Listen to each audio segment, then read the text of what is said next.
You could use every tool in this video. You could have the perfect meal plan. You could have the perfect workout plan. You could have a world-class chef, a top-notch trainer, the most optimized supplements, a $100,000 home gym, and none of it matters if you don't do this. You have to.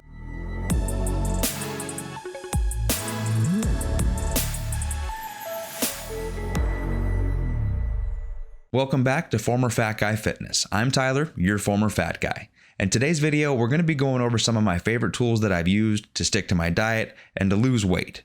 And the first tool we'll go over is one that I shared in my transformation video.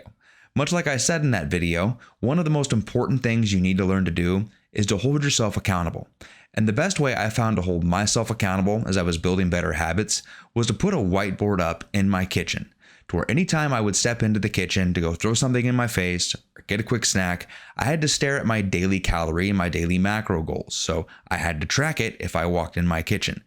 Now, I use MyFitnessPal to track my nutrition and my calories on a regular basis nowadays, but when I first started, I would constantly go into the kitchen, check the pantry, check the fridge, get a quick snack, and forget to track it in MyFitnessPal. It was a phone in my pocket, out of sight, out of mind. So one of the most important things you can do is put up a whiteboard on your fridge, near your kitchen, just somewhere. So when you go to throw something in your face, you have your goals in your face as well. So you can track it and build the habit of tracking things on a regular basis. Now, as a former fat guy, I need to know when I'm going to eat, or I seem to struggle mentally. So whether it's the night before or the morning of, I plan my day of eating ahead of time. This not only helps me be ready for the day, but it also helps me from eating outside of that plan. If I eat something and I'm still hungry, I can take a look at my day, and this will help me prevent myself from overeating because I can see what I have coming. Or if I have a really hard workout in the morning, I can take a look at my day and pull some calories from the evening and bring them earlier in the day. Or if I feel like making a change throughout the day, I can look at my dinner and change if there's more or less protein in it as needed. Either way, plan ahead so you can make audibles as you're going.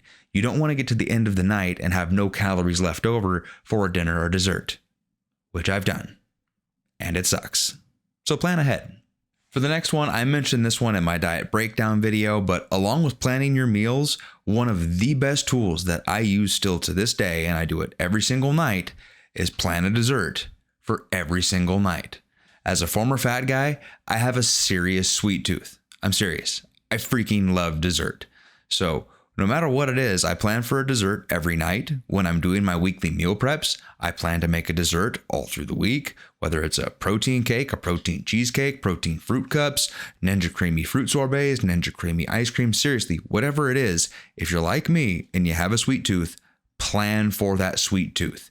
Do that, otherwise you're going to just go insane trying to stick to a diet. Sticking to the theme of planning from the last tool, if you know your next meal is coming in 3 hours or so, you don't need to eat as much in one shot, so try spacing your meals out every 3 to 4 hours. This wasn't my favorite method, but as you're going through your weight loss process, you need to experiment and play around with what works for you personally. If you're the kind of person who enjoys eating all throughout the day, this might be the best method for you. You could take your daily calorie goal, divide it by 5 or 6, and that'll give you a solid estimate for what each meal should look like. For example, if you're at a 2,000 calorie goal, you could have 5 400 calorie meals in a day, or you could even do 3 400 calorie meals in a day and do a larger 800 calorie dinner. As long as you hit your calorie goal and you hit your protein goals, then you're golden. Or maybe you're like me, aka a former fat guy who freaking loves the feeling of being full. If that's the case, intermittent fasting might be the best method for you. That's essentially where you only eat in an 8-hour window of the day. For example, I'll eat my first meal of the day right around noon, and then I'll eat up until about 8 p.m. While I'm not religious about my fasting window or anything like that, I do this for 3 main reasons. First, you have better mental clarity when you are fasted. Now, I'm not Captain Keto or anything like that, but the one thing keto does get right is that it eliminates the brain fog you get from eating excessive carbs. So I eat most of my carbs later in the evening along with all my other calories. This allows me to get better work done in the morning when I'm not eating. The second reason is a lot of people, myself included, find it easier to eat only during certain times instead of just eating less. And this makes sense. When you eat, your body produces an insulin response, which will make you want to eat more, especially when you eat things like carbs or things that carry a lot of glucose in it. Now, you can ignore all the big sciencey words as long as you know this. When you eat, you'll want to eat more than if you were not eating. It's as simple as that. The third and the most important reason why I intermittent fast is so I can eat a lot of calories in a shorter time frame, and I can still get that feeling I grew up loving of feeling full. I can seriously still eat a 12 to 1400 calorie dinner and have a dessert afterward, just like I did when I was a fat guy. Because of this, intermittent fasting is my preferred method of managing my calories throughout the day, hands down. Okay, so you've decided how often you're going to eat throughout the day, but for the next tip, it's to slow down when you eat. You can chalk this under a list of tips I will give but not follow myself, and that is because when I eat, I still eat like I'm at a prison yard and people are staring at my plate. I do give this tip, however, because of how well it works. When you eat, your body produces something called leptin. Leptin is the chemical signal that goes to your brain that tells you, hey bro, I think you can stop. Seriously, I think you've had enough. Put the fork down. The problem with leptin is it takes about 30 minutes for that signal to fully kick in.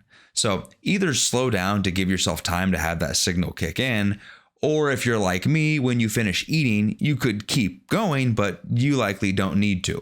Give yourself 30 minutes at the end of your meal to have leptin kick in to decide if you're truly still hungry or not, because chances are you're not. Question time now. Are you the kind of person who goes to the fridge or pantry 10 times a day just to see what's in there? Now ask yourself, are you doing that because you're hungry? Or are you doing it because you're bored? I'm guessing it's the latter because that was me. One of the most important tools you can use for your behavior is keep yourself busy. Whether it's finding an active hobby, whether it's work to do, whether it's finding some projects you can work on, occupying your hands and most importantly, your mind is one of the most important tools to keep yourself out of the kitchen and keep food out of your mouth. Seriously, right now, it's 1:30. I haven't eaten all day. I haven't even thought about eating all day because I've been working on this video. If you keep yourself busy, you're not thinking about food. It will keep you from overeating. Last and most importantly is this tool. You could use every tool in this video. You could have the perfect meal plan. You could have the perfect workout plan. You could have a world-class chef, a top-notch trainer, the most optimized supplements, a $100,000 home gym, and none of it matters if you don't do this. You have to develop discipline, self-control, accountability, or whatever the hell you want to call it. You could say you're going to use all the tools in this video and say, well, I'll intermittent fast so I can feel full. That's great. You have to hold yourself to it. You can say, okay, I'll space my meals out 3 hours throughout the day so I can eat all day long. Great. You need to hold yourself to that. You can say, okay, I'll plan out every meal that I have so I know what I have coming up. Wonderful. You need to hold yourself to that. You can tell yourself, I'll make sure I eat slow so I feel full. That is wonderful. You need to stick to it. But I think you get the point. Life could be perfect, by the way. Things in life are never perfect, but if you don't have the discipline to stick to these tools, or you don't have the discipline to stick to your plan, then nothing in this video matters. If you like this video and the advice I give, hit the like button down below. If you agree or disagree with anything that I'm saying here, please let me know in the comments. If you want to help the channel out or see more coming from me down the road, hit the subscribe button. But in the meantime, thanks for watching.